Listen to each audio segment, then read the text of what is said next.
Hello students, তোমাদের সবাইকে Surajit Manna creations চ্যানেলের পক্ষ থেকে সুস্বাগতম। আশা করি তোমরা সকলে ভালো আছো। আমি তোমাদের জন্য এই ভিডিওটিতে তুলে ধরছি দশম শ্রেণীর ভূগোলের পঞ্চম অধ্যায় ভারতের স্বাভাবিক উদ্ভিদ থেকে একটি 5 নম্বরের প্রশ্নের উত্তর সম্পূর্ণ সমাধান করছি।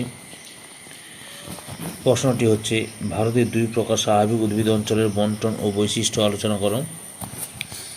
উত্তর: ভারতের জলবায়ু ও ভূপ্রকৃতির তারতম্যের কারণে স্বাভাবিক উদ্ভিদের বিবিধ বৈচিত্র্য লক্ষ্য করা যায়।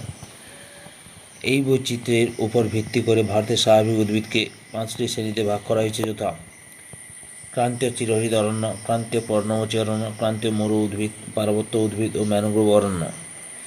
উপরের শ্রেণীবিভাগগুলির মধ্যে 1 নম্বরে ক্রান্তীয় চিরহরিৎ অরণ্য ও 2 নম্বরে ক্রান্তীয় পর্ণমোচী অরণ্য সম্পর্কে আলোচনা করা হলো।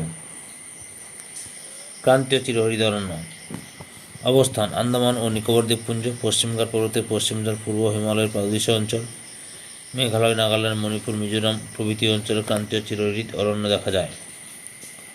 বৈশিষ্ট্য: 1 নম্বরে বাতাসে সারা বছর আর্দ্রতা বেশি থাকে বলে গাছের পাতা একসাথে ঝরে যায় না, তাই গাছগুলি চিরসবুজ।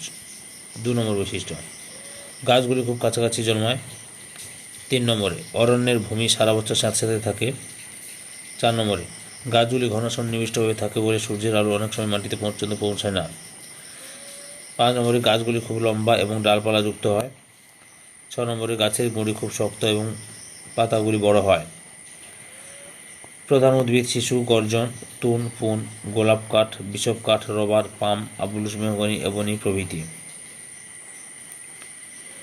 2 নম্বর রয়েছে ক্রান্তীয় পর্ণমোচী অরণ্য। অবস্থান: ভারতের সবচেয়ে বেশি স্থান জুড়ে রয়েছে এই জাতীয় অরণ্য। মোট অরণ্যের 27% হল আর্দ্র পর্ণমোচী এবং 29% শুষ্ক পর্ণমোচী অরণ্য। অসম সমভূমি, পশ্চিমবঙ্গের সমগ্র সমভূমি এবং মালভূমি অঞ্চল, ছোটনাগপুর মালভূমি, উড়িষ্যা, বিহার, পশ্চিমবঙ্গ পর্বতের পূর্বঢাল, উত্তরপ্রদেশ, মধ্যপ্রদেশ, ছত্তিশগড়, মহারাষ্ট্র, তামিলনাড়ু, কর্ণাটক, অন্ধ্রপ্রদেশের বিভিন্ন স্থানে এই বনভূমি রয়েছে। বৈশিষ্ট্য: 1 নম্বরে শীতকাল গাছের পাতা সব একসাথে ঝরে পড়ে, তাই এই অরণ্যের নাম পর্ণমোচী অরণ্য।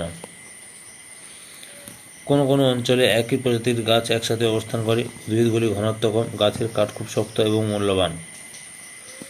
গাছগুলি বহু ডালপালাযুক্ত, বৃক্ষগুলিতে বর্ষ বড়ই পরিষ্কার করে বোঝা যায়। এই অরণ্যে কাঠ সংগ্রহ করা সবচেয়ে সুবিধাজনক।